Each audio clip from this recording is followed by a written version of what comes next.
தனிப்பட்ட முறையில் நான் கேப்டன் அவர்கள் மீது மிகுந்த அன்பும் பற்றும் பாசமும் கொண்டு நேசித்தவன். என் மேலே அவருக்கு தனிப்பட்ட பிரியம் எப்போதும். அதில்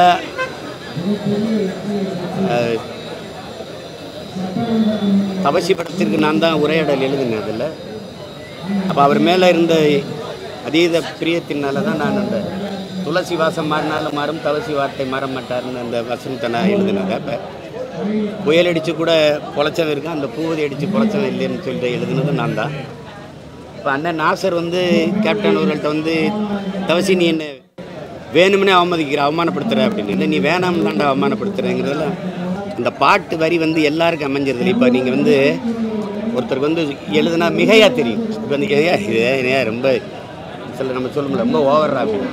அவருக்கு எது எழுதுனாலும் பொருந்தும். நீங்கள் ஒரு படத்தில் ஒரு பாட்டு, என் மன்னவர் நடந்து வந்தா மணி உதிருந்தனால, அவர் நடந்து வரும்போது அது யாரும் மறக்க முடியாது. இப்போ அந்த வானத்தை போல மனம் படைச்ச மன்னவனே, பனி துணிய போல குணம் படைத்த கண்ணவனே, அந்த வரிக்கு ஏற்ப உள்ளவர். அவருக்கு என்ன பார்த்தீங்கன்னா, ஆளு ஜாந்திக்கா கம்பீரமாக இருப்பார், வெளிய உருவம் பெருசாக இருக்கும், உள்ள ரொம்ப குழந்தைத்தனமானவர். அவர் பழைய பார்த்தீங்கன்னா தெரியும், ரொம்ப வெகுளியான மனிதன். தன் கடுமையான உழைப்பால் எந்த பின்புலம் இல்லாமல் அந்த உயரத்துக்கு வந்தவர். அவருடைய பண்பை ஆகச்சிறந்த குணத்தை சொல்லிக்கொண்டே இருக்கலாம். அதாவது அடுத்தவன் பசி பொறுக்காதவன் தான் ஆகச்சிறந்தவனாக இருக்க முடியும். இப்படி அவர் அடுத்தவன் பசிக்காக கவலைப்படுவார். நிறையா பேசிப்போம். நான் ஒரு மச்சின பக்கத்து வீடு, நாங்கள் ரொம்ப அடிக்கடி சந்திக்கும்போது சிவன் ரொம்ப என்னை பேச விட்டு ரசிப்பார். நான் பேசுகிறத அவருக்கு ரொம்ப பண்ணுவேன். இப்போ அதில் எங்கள் 2 பேருக்கு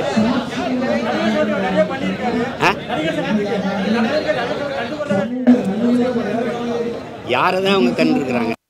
நீங்கள் எப்போவுமே வாழும்போது அந்த மகனுடைய அருமை யாருக்கும் தெரியாது. உங்களுக்கு சான்றுகளை நான் வரலாறு முழுக்க சொல்லலாம். பாரதி உயிரோடு இருக்கும்போது பைத்தியக்காரன், செத்த பின்ன மகாகவி, உங்களுக்கு தெரியும்னு நினைக்கிறேன்.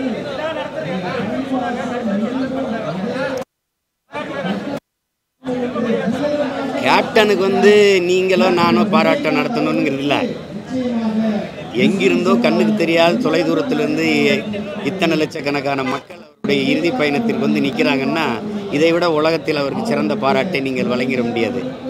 அவரை நீங்கள் தண்ணீரால் குழுவாட்டி அவர் இறுதி பயணத்தை தொடங்க முடியாது. மக்கள் தங்கள் கண்ணீரால் அவர் உடலை கழுவி அனுப்பி வைக்கிறாங்க. அதுதான் அவருக்கு கிடைச்சிருக்க ஆக சிறந்த பாராட்டு. அவர் இந்த மண்ணை ஆளாமல் போயிருக்கலாம், ஆனால் மக்களின் மனதை நிரந்தரமாக ஆண்டு கொண்டிருப்பாருங்கிறது தான் உண்மை.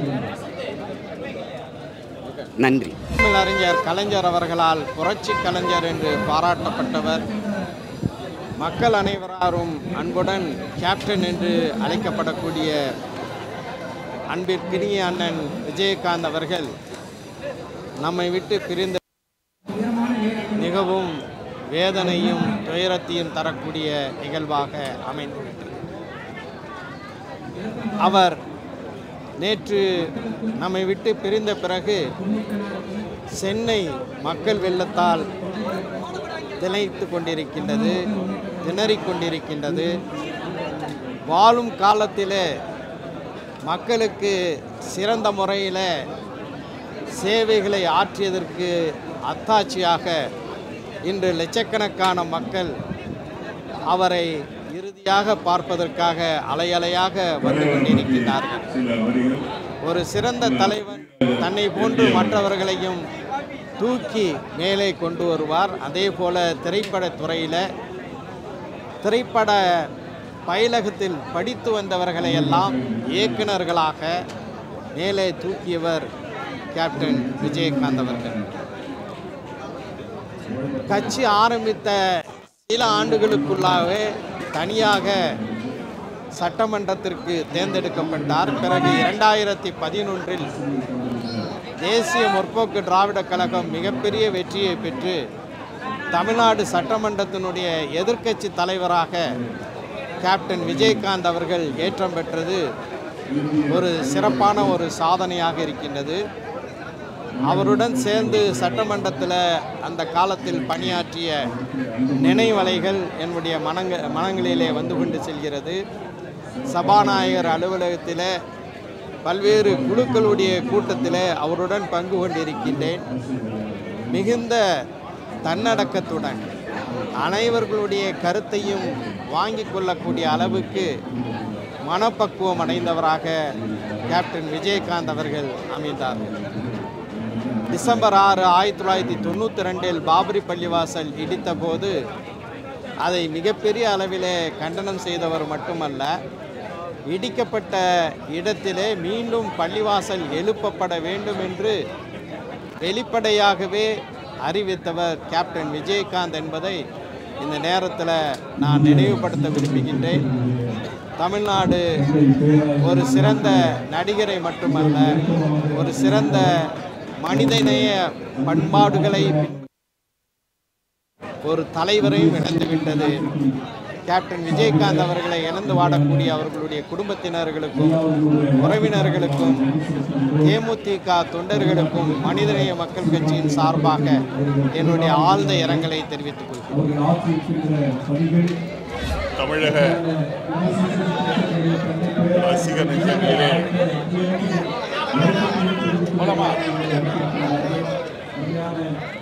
தமிழ் திரையுலகிலே